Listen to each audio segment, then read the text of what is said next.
Painting fur in watercolour is never easy, but I've found that if I ignore most of the detail and work mainly wet on wet, it's not as difficult as I think it is. This week I've been painting some cats, and I want to show you what I did with this one.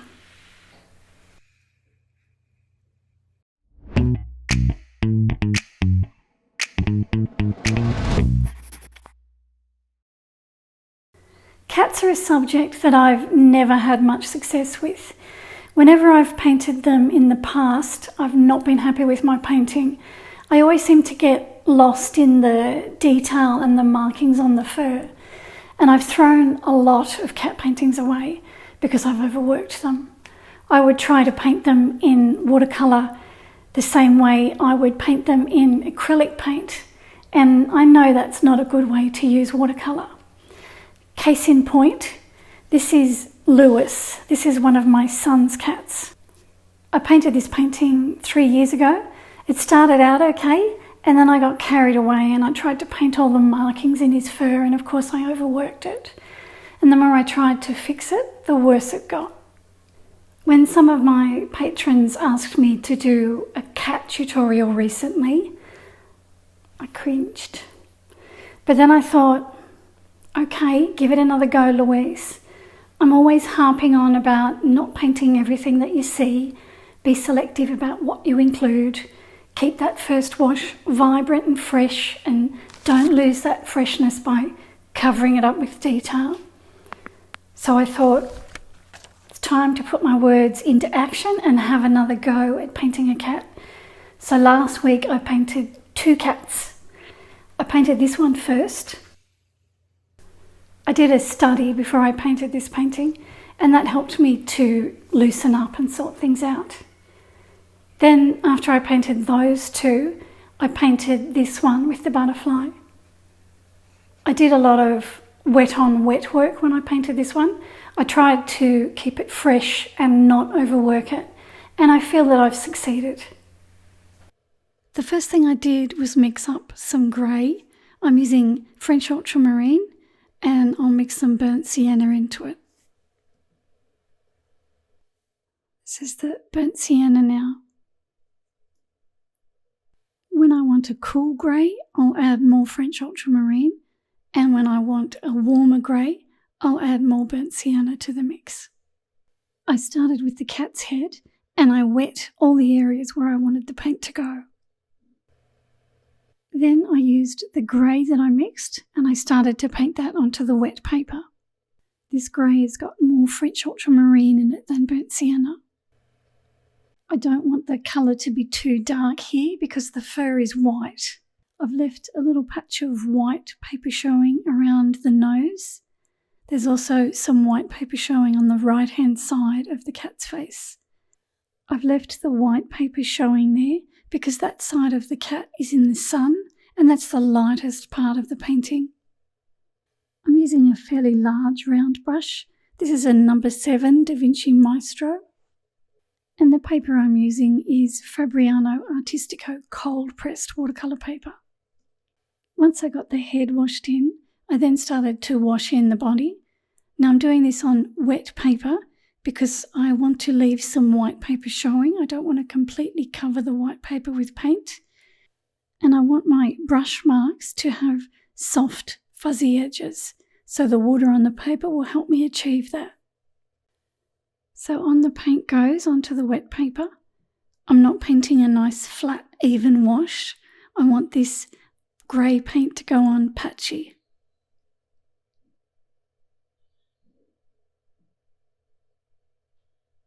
So I'm dotting it with my brush, and I'm leaving some white paper showing.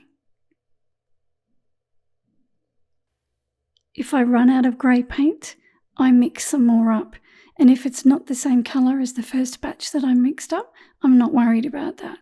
It doesn't have to be exactly the same.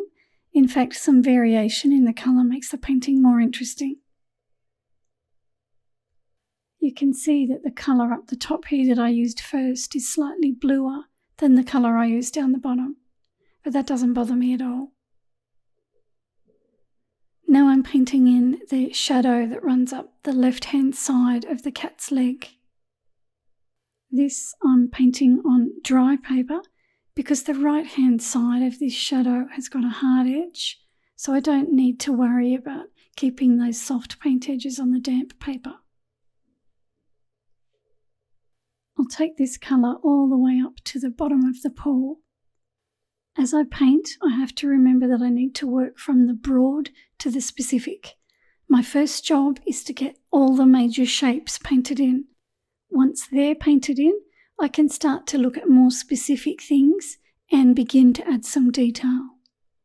At this stage, the grey paint on the body is starting to dry, so I'm dropping some water on it now, and that will create some watercolour blooms, which will add texture to the fur. And this is what it looked like after I finished my first layer of paint. The next thing I decided to do was to get some paint on the right-hand side of this leg that's up in the air. I'm wetting this with water first because I want soft paint edges again on my paint marks. I'm going to mix up some more grey, but this time I want it to be a warm grey because this side of the cat is in the sun. So this grey has got more burnt sienna mixed into it. So I paint that on all the way down the right hand side there, and I leave some white paper showing. While that's wet, I drop in some permanent rose, and that will add some interest and some warmth to this side. Underneath that leg, there's a patch of fur that I want to paint on now. So just here, I've put a bit of water here, again because I want soft paint edges.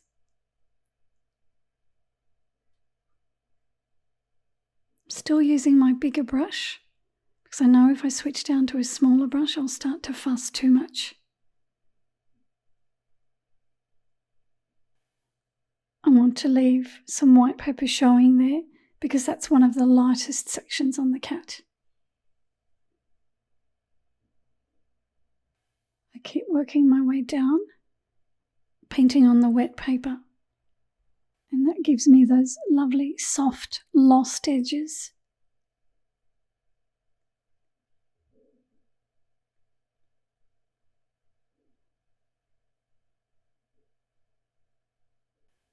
I want to paint this ear in now. When I look at the reference photo, the ear has got a lot going on. There's hair in it and it's very confusing to look at.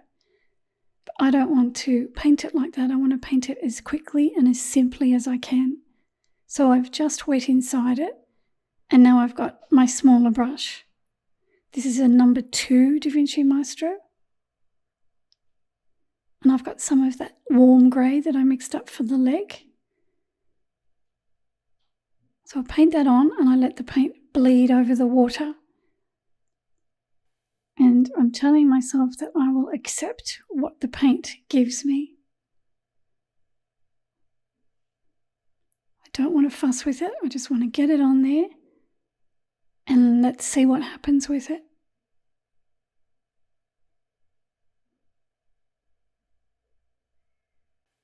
And now I can paint the outside edge on. I do that on the dry paper.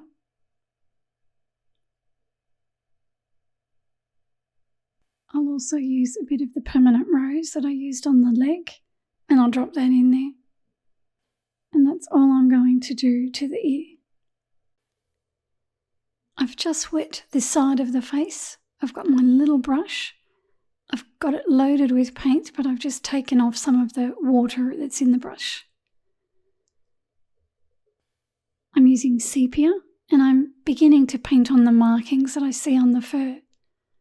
This is where I normally get lost when I paint cats.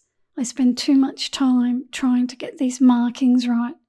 So this time I want to do them as quickly and as efficiently as I can.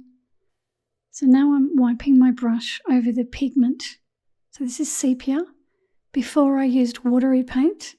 Now I've got thick creamy paint. I paint that over the softer brown that I've got there. So the paint's still damp, everything's wet, but my paint is creamy and thick and dark now. So I'll show you what I did again with this stripe underneath this one. I'll wet it with my big brush first. So I'll wet over the top of the stripe where I want to paint with some water.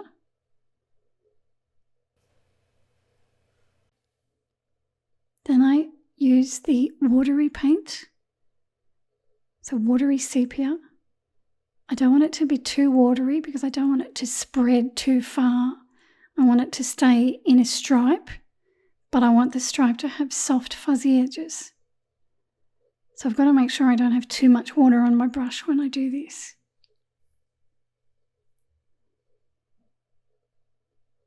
There's some little side stripes coming in there, but I'm painting those on the dry paper. So once I've got the stripe where I want it, then I can come back with the thick creamy paint. And that goes over the top of the area that I just painted. Because it's thicker pigment, it doesn't spread as far.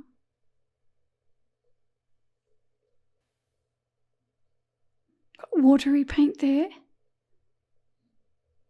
If I find it spreads too far, I know I've got to get some water out of my brush. I've done that all the way around the head.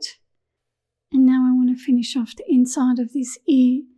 I've done the same thing that I did on the other ear. I wet it inside and then I put the grey paint in and I let the paint bleed over the water. Now I want to add just a little bit more detail. So I've re-wet it. I've got my smaller brush this time. And this is lamp black that I'm using. Just want it to be a bit darker around the edges. I'm not going to paint all the individual hairs that I see on the reference photo. I don't need to do that. Once upon a time I would have sat there and painted them all, but I don't need to do that. All I have to do is suggest them. I've painted in the eyes and the nose. Now I'm painting in the little mouth. I've wet underneath the mouth. And now I'm putting some permanent rose on there just to give it a bit of a pink blush.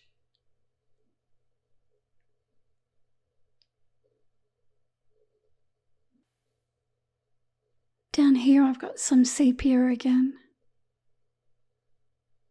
So I'll put the sepia down lower on both sides.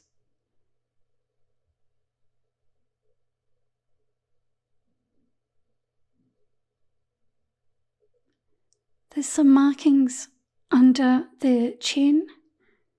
Again, I've dampened the paper and I've got some lamp black. All I'm doing is running my brush over the damp paper and letting that paint spread. The only thing I have to watch is that my brush isn't too wet when I do this. The paint's watery, the paper's wet. My brush needs to be not too wet because if it's too wet, then the paint will spread everywhere.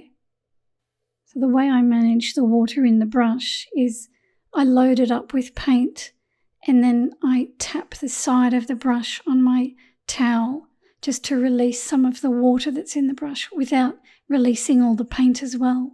You saw me do that earlier in the video. I did that when I painted that very first stripe on the side of the head. Now I do that all the way down the cat's body. I wet it with water first, the area that I want to work on, and then I get the paint and I run it along and I let it bleed. And as I said, I try not to fuss with it. I just put it where I want it and then I accept what it gives me.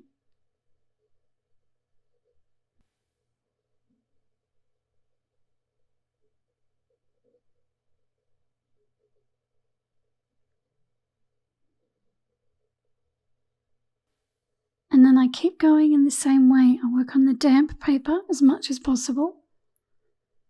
That gives me the soft edges. Where I want a defined mark, I'll work on dry paper. So this is sepia that I'm using. Now I'll drop some burnt sienna in there.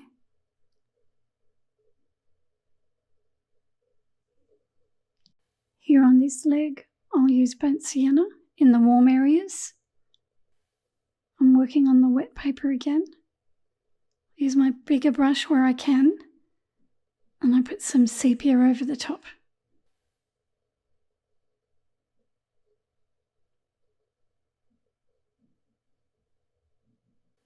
When I finished painting the cat, I put a really simple blue splash of colour behind, leading up towards the butterfly that I had there.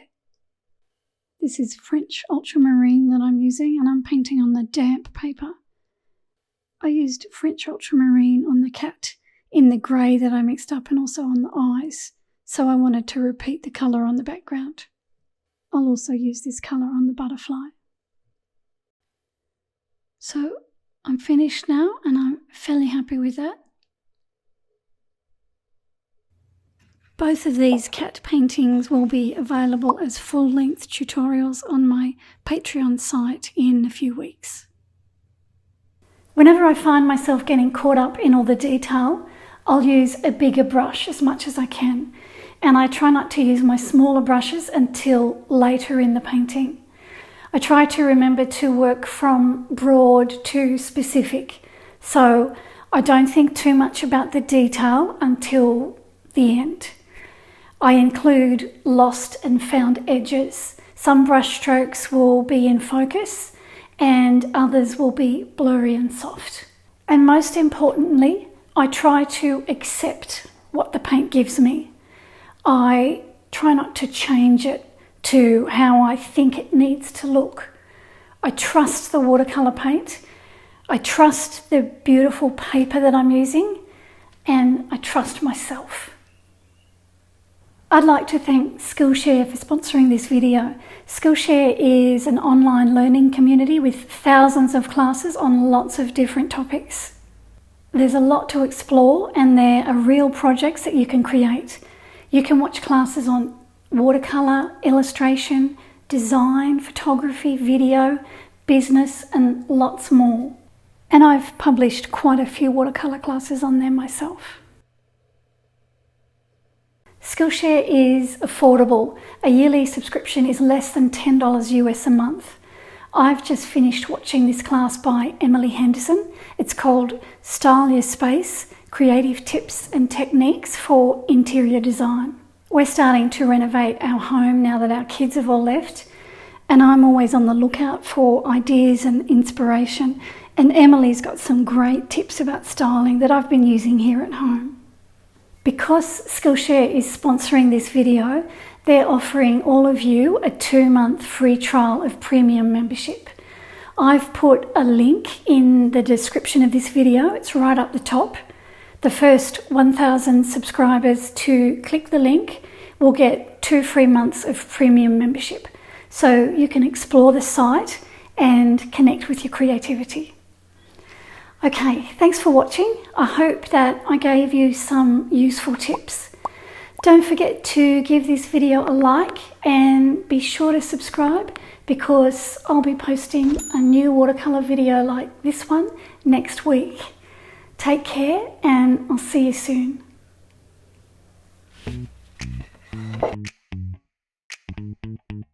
This week I've been painting some cats, and But I found that if I ignore most of the detail and work mainly wet on wet, it's not as difficulty.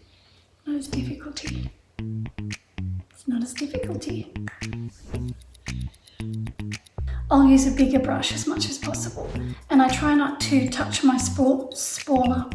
I try not to touch my spoiler.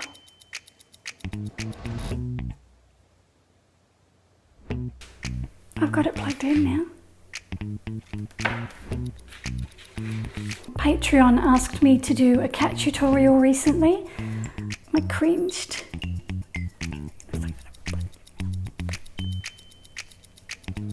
Overworked them. I would try to paint them in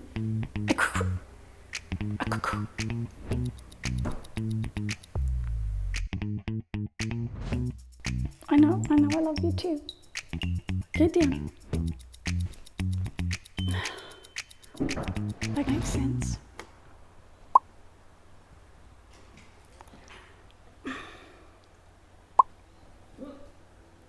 Sorry about this. You have to get down.